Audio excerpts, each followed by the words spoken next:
राजस्थान के सुनसान रेगिस्तान में बालू के ऊंचे टीलों के बीच एक अकेला कच्चा घर खड़ा था। यहाँ 70 साल का एक बूढ़ा अकेला रहता था, जिसकी रोजमर्रा की जिंदगी में सिर्फ तन्हाई और सन्नाटा था। लेकिन उस रात इस शांति को तोड़ने वाला एक अप्रत्याशित आगमन था। दरवाजे पर अचानक ठक ठक की आवाज हुई। बूढ़ा बिस्तर से उठकर धीरे धीरे दरवाजे की ओर बढ़ा। जैसे ही उसने दरवाजा खोला, उसकी नजर एक युवा और सुंदर लड़की मायरा पर पड़ी। रास्ता भटक जाने के कारण वह एक रात रुकने की अनुमति मांग रही थी। बूढ़े के मन में एक अजीब आकर्षण जाग उठा और उसकी आंखों में रहस्य और लालसा का संगम दिखा। वह मायरा को घर में ले आया। मायरा की नजरें चौकस थीं, दिल में डर और संदेह भर था। बूढ़ा हर पल उसकी गतिविधियों पर निगाह रख रहा था। क्या वह सच में मदद करना चाहता था या उसके पीछे कोई और मकसद छिपा था? जैसे जैसे रात बढ़ी, मायरा को लगा कि बूढ़े की हर चाल में कोई गहरी योजना छिपी हुई है। रात के आखिरी पहर में बूढ़ा धीरे धीरे उठकर मायरा के पास गया। वह बस उसे देखता रहा, उसकी हर हलचल का अध्ययन करता रहा।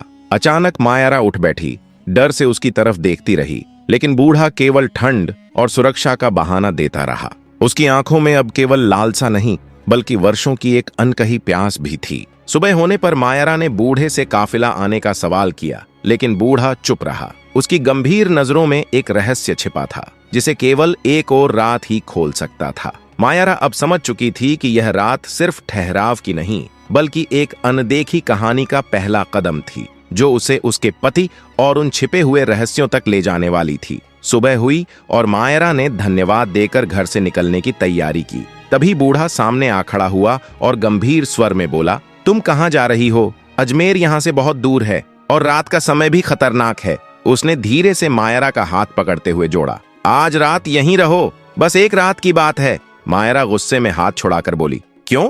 ये तुम्हारा क्या मतलब है? बूढ़ा गंभीर नजरों से उसकी ओर देखकर बोला, तुम्हारी सुरक्षा के लिए यह जरूरी है। मैं तुम्हें आने जाने का इंतजाम करूंगा। मायरा ने झुकी हुई नजरों से कुछ पल सोचा, फिर अनिच्छा से रुकने के लिए राजी हो गई। रात धीरे धीरे गहरी हुई और मायरा अपने कोने में बिस्तर पर लेट गई। बूढ़ा भी अपनी बिस्तर पर लेट गया, लेकिन उसकी नजरें लगातार मायरा पर टिकी थीं। जैसे ही आखिरी पहर आया, बूढ़ा चुपके से उठकर उसकी ओर बढ़ा। वह कुछ देर के लिए बस उसे देखता रहा, उसकी हर हलचल का जायजा लेता रहा। फिर वह उसके पास बैठा और धीरे से सिर पर हाथ फेरने लगा। इसी समय मायरा की आंखें खुल गईं और डर के मारे वह बैठ गई। तुम यहाँ क्या कर रहे हो? उसने गुस्से में पूछा। बूढ़ा शांत रहकर बोला, मैं बस तुम्हें तकिया देने आया था। तुम तकिए के बिना लेटी हो, गला दर्द करने लगेगा। मायरा ने तकिया ले लिया, मुंह फेर लिया और बोली, अब कृपया यहाँ से चले जाओ। बूढ़ा बिना किसी शब्द के फिर अपनी बिस्तर पर लेट गया, लेकिन उसकी आंखों में अब भी वह रहस्यमय चमक थी, जो इस रात के असली उद्देश्य को और भी अनसुलझा बना रही थी। रात में बूढ़ा अपने आप से बुदबुदाने लगा, सुबह मायरा चली जाएगी, ये आखिरी मौका था और फिर भी मैं चूक गया। उसे इस तरह जाने नहीं देना चाहिए। कोई ना कोई तरीका होना चाहिए। कल किसी भी हाल में उसे रोकना होगा। इन विचारों में उलझा बूढ़ा धीरे धीरे सो गया। सुबह हुई। मायरा उठकर बूढ़े के पास आई और कहा, अगर मेरी जाने की व्यवस्था हो गई है तो मुझे अब रवाना कर दो। बूढ़ा उसे कुछ पल प्यार भरी निगाहों से देखता रहा, फिर धीरे से बोला, नहीं, आज तुम यहाँ से नहीं जा सकती। मायरा हैरानी से बोली, क्यों? मैं क्यों नहीं जा सकती? बूढ़ा नरम लेकिन निश्चित आवाज में बोला, तुम्हें एक और रात यहीं रुकना होगा। अभी तुम्हारा रास्ता तय नहीं हुआ। मायरा ने सांस ली, उसे थोड़ी राहत मिली। उसने सोचा कि ठीक है, कल काफिले के साथ निकल जाऊंगी और आज रात यहीं काट लूंगी। बूढ़ा भीतर ही भीतर बहुत खुश हो गया और मन ही मन बोला, एक और रात मिल गई। पूरे दिन वह चुपचाप दूर से मायरा की हर हलचल पर नजर रखता रहा। उसकी आंखों में एक अजीब गहराई और बेचैनी थी। जैसे ही रात हुई, मायरा बिस्तर पर लेट गई। बूढ़ा भी अपनी जगह पर लेट गया, लेकिन उसका मन बेचैन था। उसकी नजरें किसी और चीज पर नहीं, बल्कि सोई हुई मायरा पर टिक गई थीं। सांसें तेज हो रही थीं और दिल में एक अजीब उथल पुथल मची हुई थी, जैसे कोई बड़ा रहस्य इस रात में सामने आने वाला हो। धीरे धीरे बूढ़ा बिस्तर से उठकर चुपचाप मायरा के पास गया। वह उसे ऊपर से नीचे तक निहारता रहा, जैसे उसके हर भाव और हर हलचल को समझने की कोशिश कर रहा हो। फिर वह पास बैठ गया और उसके बालों पर हल्की हल्की छुअन की, मानो उसे आराम पहुंचाने की कोशिश कर रहा हो। मायरा हल्की सी कांपी और हाथ मुड़ाने लगी, जिससे बूढ़ा घबरा गया। उसने तुरंत अपनी जगह पर लौटकर बिस्तर पर लेटने का नाटक किया, लेकिन भीतर उसकी आंखें मायरा की ओर टिकी थीं। वह चुपचाप उसे देखता रहा, जैसे कोई गहरी समझ या इंतजार भीतर छिपा हो। मायरा की नींद कई बार टूटी और वह सोचती रही कि बूढ़ा उसके पास क्यों आया और उसका असली इरादा क्या है। भय और संदेह में उसकी सांसें तेज हो गईं, लेकिन धीरे धीरे थकावट ने उसे पुनः नींद में खींच लिया। इस रात की रहस्यमय शांति और बूढ़े की अजीब उपस्थिति मायरा के मन में सस्पेंस और अनिश्चितता का एक नया अनुभव छोड़ गई। सुबह होते ही मायरा उठी और बूढ़े के पास गई। उसकी आवाज में हल्की बेचैनी थी। काफिला आ गया क्या? अब मुझे जाने दो। बूढ़ा कुछ पल उसकी आंखों में देखकर बोला, अभी नहीं, शायद शाम तक ही आएगा। मायरा आश्चर्य से बोली, लेकिन तुमने कहा था कि काफिला आज ही आएगा। बूढ़ा सिर हिलाकर चुप रहा। उसकी निगाहें दूर तक फैले आंगन में मायरा पर टिकी थीं। मायरा का मन बेचैन हो गया। वह सोचने लगी, आज रात जो हुआ, क्या वही उसकी योजना का हिस्सा था? उसके पास आने और छूने की कोशिश ने उसे डरा दिया था। शाम के करीब मायरा जाने की तैयारी कर रही थी। तभी बूढ़ा उसके पास आया और गंभीर स्वर में बोला, काफिला शायद कल सुबह तक ही आएगा। उनके पास बहुत सामान होता है, इसलिए धीरे धीरे चलेंगे। इस रात को यहीं बिताओ। मायरा ने दृढ़ स्वर में जवाब दिया, मैं और नहीं रह सकती, चाहे काफिला आए या ना आए। मैं अभी निकल रही हूँ। मेरा धैर्य अब टूट चुका है। बूढ़ा उसकी आंखों में गहरी समझ और हल्की मुस्कान लिए खड़ा रहा, जैसे उसके पास कोई और रहस्य छिपा हो। बूढ़ा थोड़ा पास आया और गंभीर स्वर में बोला, थोड़ी देर और हो जाए तो रात हो जाएगी। तुम तो युवती हो, इस रेगिस्तान में रात के समय अकेली कहाँ जाओगी? जंगली जानवर भी घूमते हैं, अगर कोई खतरा हो जाए। लेकिन उसके शब्दों के पीछे चिंता से ज्यादा एक चालाकी झलक रही थी। मायरा तुरंत समझ गई कि यह कोई साधारण चेतावनी नहीं थी, बल्कि उसकी एक नई योजना थी। फिर भी उसने दृढ़ता से कहा, ठीक है, रहती हूँ, लेकिन यह आखिरी रात है। कल सुबह काफिला आए या नहीं, मैं निकल जाऊंगी। बूढ़ा हल्की मुस्कान के साथ पीछे हट गया, लेकिन उसकी मुस्कान के पीछे कोई रहस्य छिपा हुआ था। रात का सन्नाटा घिर गया। मायरा अपनी बिस्तर पर लेटी थी, लेकिन पूरी तरह सतर्क थी। डर और संदेह से भरी वह खुद से कह रही थी, आशा है यह रात जल्दी कट जाए। उसने आंखें बंद की, लेकिन ऐसा दिखाया जैसे सो रही हो। बूढ़ा अपनी बिस्तर पर लेटा था, लेकिन उसकी निगाहें लगातार मायरा पर टिकी थीं।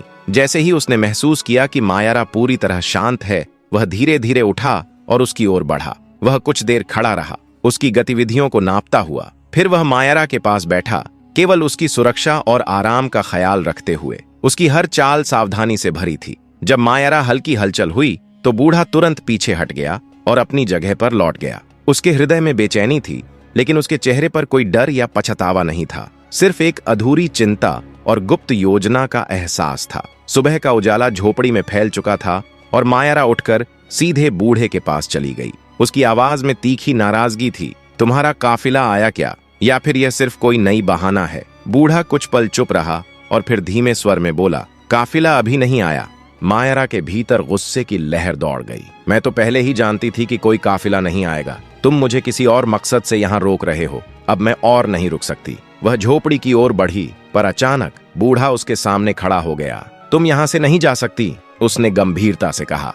मायरा घबराई, पर उसकी आवाज में हिम्मत थी। रास्ते से हट जाओ, वरना मैं जोर से चिल्लाऊंगी। बूढ़ा शांत रहकर बोला, तुम्हारी आवाज यहाँ कोई नहीं सुनेगा। मायरा के चेहरे पर डर और झल्लाहट दोनों झलक रहे थे। तुम क्या चाहते हो? मुझे क्यों रोक रहे हो? तुम्हें तो मेरे बाबा की उम्र होनी चाहिए, थोड़ी शर्म नहीं आती? बूढ़ा उसकी आंखों में सीधे देखते हुए बोला, जैसा तुम सोच रही हो वैसा कुछ नहीं है। तुम जिसे ढूंढने अजमेर जा रही हो, शायद वह यहीं कहीं है। मायरा चौंक उठी। मुझे यहाँ एक पल भी रुकना सही नहीं लगेगा, और तुम्हें कैसे पता कि मैं अजमेर किसी को ढूंढने जा रही हूँ? बूढ़ा हल्की मुस्कान के साथ बोला, यह मैं अभी नहीं बता सकता, पर अगर तुम आज रात यहीं रुको तो तुम्हारे लिए यह फायदेमंद होगा। मायरा दिल ही दिल में सोचने लगी, फिर वही चाल क्यों? यह रहस्य बार बार उसे रोक रहा था। बूढ़ा गंभीरता से बोला, एक और रात रुको, कल सुबह तुम्हारे सारे सवालों के जवाब मिल जाएंगे और शायद तुम्हें अजमेर तक जाने की जरूरत भी न पड़े। मायरा अब पूरी तरह कंफ्यूज हो गई थी। उसके मन में सवालों का तूफान उठ रहा था, लेकिन बूढ़े पर एक भी भरोसा नहीं था। बूढ़ा उसके पीछे पीछे दौड़ता हुआ आया और हांफते हुए पुकारा, रुको, अगर तुम चली गई तो सब कुछ बर्बाद हो जाएगा। मायरा बहुत दूर जाकर थक गई और एक छोटे टीले के पास बैठ गई। उसकी सांस फूल रही थी, लेकिन दिल में डर और बेचैनी अब भी गहराई से मौजूद थी। अचानक पीछे से बूढ़ा आता दिखा। उसकी सांसें तेज थीं, लेकिन उसकी आवाज में वही रहस्यमय ठहराव था।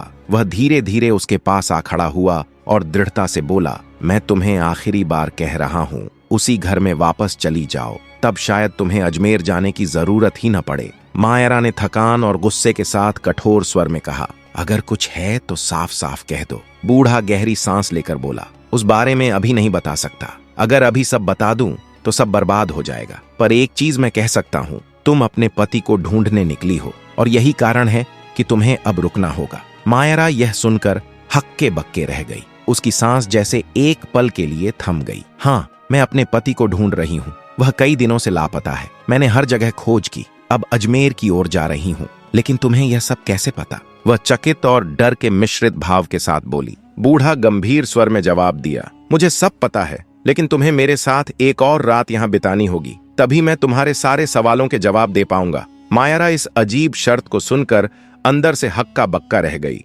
डर, संदेह और कंफ्यूजन के बीच उसकी नजरें बूढ़े पर टिकी रहीं। मन ही मन उसने सोचा, क्या यह फिर कोई चाल है? रात में अब यह मेरे साथ क्या करने वाला है? बूढ़ा स्थिर और गंभीर खड़ा रहा। उसकी आंखें अब भी मायरा पर टिकी थीं, जैसे किसी लक्ष्य का इंतजार कर रही हों। कुछ पल की चुप्पी के बाद मायरा ने धीरे धीरे कहा, ठीक है, मैं एक और रात रुकूंगी। यह सुनते ही बूढ़े के चेहरे पर एक हल्की मुस्कान फैली और आंखों में चमक आ गई, जैसे कोई लक्ष्य करीब आ गया हो। उसने सिर्फ इतना कहा, ठीक है। इसके बाद दोनों घर की ओर बढ़ने लगे। मायरा थोड़ा आगे चल रही थी और बूढ़ा पीछे, लेकिन अब उसकी चाल पहले जैसी जल्दबाजी वाली नहीं थी। यह स्थिर, सतर्क और सोच समझकर चलने वाली चाल थी। बूढ़े की आंखों में अभी भी वही पुराना उत्साह और अधूरी चाहत चमक रही थी। वह सोच रहा था कि आज की रात कितनी मुश्किल से मिली है और इसे किसी भी कीमत पर खोना नहीं चाहता। रात गहराई और मायरा अब पूरी तरह सजग हो चुकी थी। वह बिस्तर पर लेटी थी,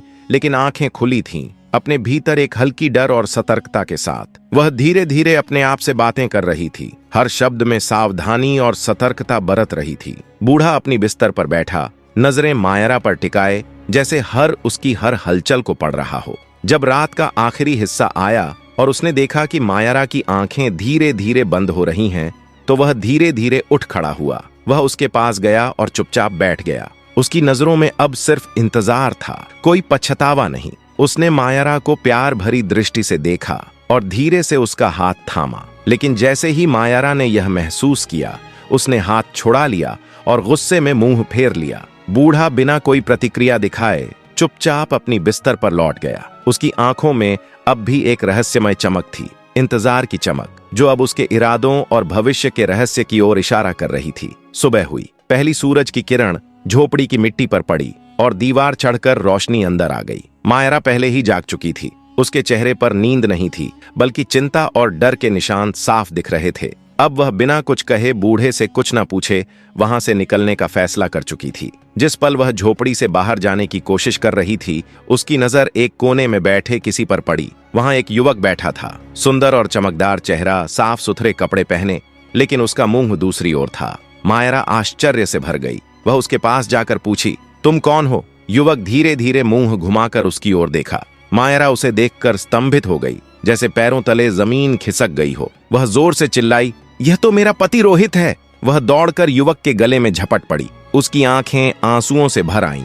उसके लिए यह पल किसी जादू जैसा था। मायरा बोली, तुम यहाँ कैसे आए? क्या मैं सपना देख रही हूँ? रोहित उसे गले लगाकर धीरे से बोला, नहीं, ये सपना नहीं है, यह हकीकत है। मैं लौट आया हूँ। मायरा की खुशी का कोई ठिकाना नहीं था। सालों से जिसे वह ढूंढ रही थी, आज वह उसके सामने खड़ा था। मायरा आश्चर्य से रोहित से पूछी, लेकिन तुम कहाँ थे और तुम इस बूढ़े के घर में कैसे आए? वह आदमी मुझे बिल्कुल अच्छा नहीं लगा। तुम उसे जानते हो? रोहित ने उसकी आंखों में देखा। अब उसकी आंखों में रहस्य नहीं था, बल्कि दर्द का अंत था। वह बोला, पहले उस बूढ़े को बुलाओ, देखो वह कहाँ है। मायरा झोपड़ी के हर कोने को खोजने लगी, लेकिन बूढ़ा कहीं नहीं था। वह लौटकर बोली, वह तो कहीं नहीं है, लगता है गायब हो गया। वो कहाँ चला गया? रोहित गहरी सांस लेकर बोला, वो कहाँ गया ये अब तुम्हें ही समझना होगा, लेकिन उससे पहले तुम जानना चाहती हो कि मैं इतने साल कहाँ था? मायरा फौरन बोली, हाँ, बताओ कहाँ थे। अब कहानी का सबसे बड़ा रहस्य सामने आने वाला था। रोहित बताने लगा, एक दिन मैं घर से निकला,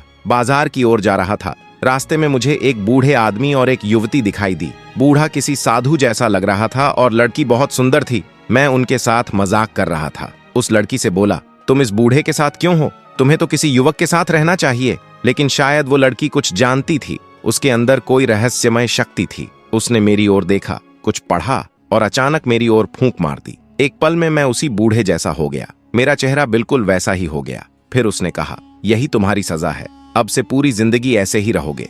मायरा ये सब कुछ अपनी आंखों से देख रही थी। उसकी सांस जैसे एक पल के लिए रुक गई थी। मायरा रोती रोती रोहित की बाहों में खुद को समेटे रही। उसका दिल हल्का हो गया और वर्षों की उलझनें धीरे धीरे दूर होने लगीं। रोहित ने धीमे स्वर में कहा, तुम्हारी तलाश और तुम्हारा विश्वास ही मुझे सबक सिखाने वाला था। मैंने सोचा था कि तुम्हें डराना ही पर्याप्त होगा, लेकिन तुम्हारी समझदारी और हिम्मत ने मुझे अंदर से बदल दिया। मायरा ने उसकी आंखों में देखा और वहां सिर्फ प्यार और सच्चाई झलक रही थी। उसने धीरे से कहा, मैं तुम्हें खोना नहीं चाहती, चाहे समय कितना भी कठिन क्यों ना हो, मैं हमेशा तुम्हारे साथ रहना चाहूंगी। रोहित ने मुस्कुराते हुए कहा, अब हमारी कहानी का नया अध्याय शुरू होता है। अब डर, भ्रम और अलगाव खत्म हो गया है। जो भी बीत गया उसे पीछे छोड़ दो। मायरा ने उसकी बातों को गले लगाकर महसूस किया कि अब उनका रिश्ता केवल यादों और सच्चाइयों पर ही नहीं, बल्कि विश्वास, धैर्य और सच्चे प्यार पर भी टिका है।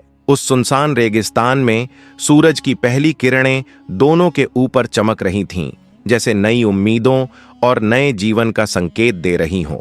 मायरा और रोहित ने उस रेगिस्तान में खड़े होकर एक दूसरे को गले लगाया। हवा में सिर्फ प्यार और राहत की खुशबू थी। उन्होंने समझ लिया कि जीवन की सबसे बड़ी ताकत सिर्फ बाहरी परिस्थितियों में नहीं, बल्कि विश्वास, धैर्य और दिल की सच्चाई में होती है। दोनों ने मिलकर तय किया कि अब वे हर मुश्किल का सामना एक दूसरे के साथ करेंगे, चाहे रास्ता कितना भी कठिन क्यों न हो। उनकी कहानी सिर्फ प्यार की नहीं, बल्कि साहस, समर्पण और सच्चाई की कहानी भी बन गई। प्रिय दर्शकों, यह कहानी हमें यही सिखाती है कि जब इंसान का मन सच्चाई और प्यार से भरा हो, तो कोई दूरी, कोई चुनौती और कोई समय भी उसे अलग नहीं कर सकता। हर मुश्किल के बाद जो मिलता है वही असली इनाम होता है, क्योंकि सच्चे रिश्ते वक्त और हालात से नहीं, बल्कि भरोसे और एहसास से बनते हैं। जब इरादे नेक हों और दिल साफ हो, तो तकदीर भी झुक जाती है। इसलिए कभी हार मत मानिए, क्योंकि हर अंत के बाद एक नई शुरुआत छिपी होती है,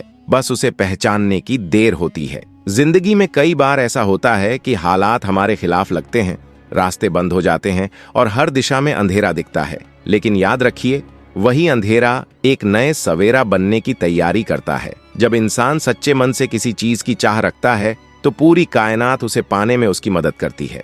बस जरूरत है विश्वास बनाए रखने की। हर इंसान की जिंदगी में संघर्ष जरूर आता है, लेकिन वही संघर्ष हमें मजबूत बनाता है। वही हमें हमारी असली पहचान से मिलवाता है। गिरना, टूटना और संभलना, यही तो असली जीवन का सार है। जो ठोकर खाकर भी मुस्कुरा दे, वही सच्चा विजेता कहलाता है। इसलिए दोस्तों, चाहे हालात कितने भी कठिन क्यों ना हो, अपने विश्वास, अपने प्यार और अपने सच्चे दिल पर भरोसा रखिए। एक दिन वही प्यार, वही सच्चाई और वही धैर्य आपको उस मंजिल तक जरूर पहुंचाएंगे जिसके आप हकदार हैं। अगर आपको यह रोमांचक और प्रेरक कहानी पसंद आई हो, तो लाइक, शेयर और कमेंट करना ना भूलें। आपकी एक छोटी सी प्रतिक्रिया हमें और बेहतर कहानियां लाने की प्रेरणा देती है। साथ ही हमारे चैनल को सब्सक्राइब करें, ताकि आप हमेशा ऐसे ही रोमांचक, रहस्यमय और ज्ञानवर्धक कथाओं का हिस्सा बन सकें। घटनाओं के पीछे छिपे सच, इतिहास के अनकहे पहलू और इंसानी जज्बातों की गहराई, सब कुछ आपको यहीं मिलेगा। बेल आइकॉन दबाना न भूलें, ताकि हर नई कहानी की सूचना सबसे पहले आपको मिले। आपका साथ ही हमारी ताकत है। चलिए मिलकर हर कहानी को एक नई पहचान देते हैं। जय हिंद।